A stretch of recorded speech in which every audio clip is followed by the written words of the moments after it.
सुप्रभात। Dhanbad public school राष्ट्र शिक्षा नीति 2020 और राष्ट्र पाठ्यक्रम की रूपरेखाओं को ध्यान में रखते हुए कहानी सुनने और बोलने के कौशल से आप सभी को अवगत कराना चाहता है।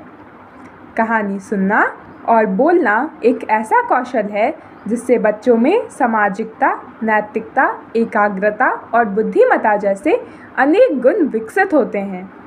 अतः आज की ये कहानी मैं आस्था झा कक्षा 10वीं ब की छात्रा आपके समक्ष प्रस्तुत करने जा रही हूँ। बहुत पहले की बात है। एक साधु घाट किनारे अपना डेरा डाले हुए थे।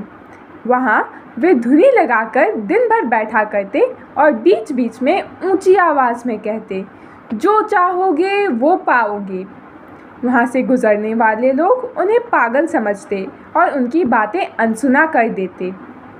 एक दिन एक बेरोजगार युवक वहाँ से गुजर रहा था। उसने साधु की आवाज़ सुनी और उनसे पूछने लगा, बाबा, आप बहुत देर से जो चाहोगे वो पाओगे कह रहे हैं। क्या आप सच में मुझे वो प्राप्त करवा सकते हैं जो मैं चाहता हूँ? साधु ने कहा, हाँ बेटा, लेकिन पहले तुम ये बताओ तुम पाना क्या चाहते हो?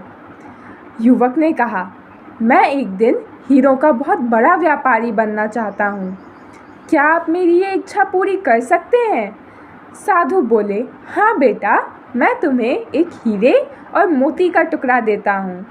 तुम जितने हीरे मोती चाहो इनसे बना लेना। ये सुनकर युवक की आंखों में आशा की ज्योति चमक उठी।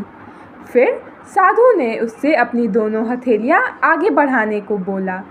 युवक ने अपनी हथेलियां साधु के आगे कर दी। साधु ने पहले उसकी एक हथेली पर अपना हाथ रखा और कहा, बेटा, ये दुनिया के सबसे कीमती हीरे का टुकड़ा है। इसे समय कहते हैं। इससे अपनी मुट्ठी में जकड़ लो। इसके द्वारा तुम जितने चाहो उतने हीरे बना लेना। इसे कभी अपने हाथ से निकलने मत देना। इसके बाद साधु ने अपना दूसरा हाथ युवक की दूसरी हथेली पर रखा।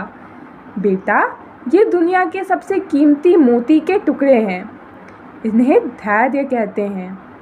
जब किसी कार्य में समय लगाने के बाद भी उचित परिणाम ना मिले तो इस धैर्य नामक मोती को धारण कर लेना। ये मोती तुम्हारे पास हो तो तुम जो चाहो वो हासिल कर सकते हो।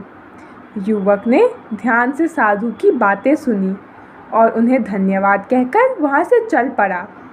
उसे सफलता प्राप्ति के 2 मूल मंत्र मिल गए थे।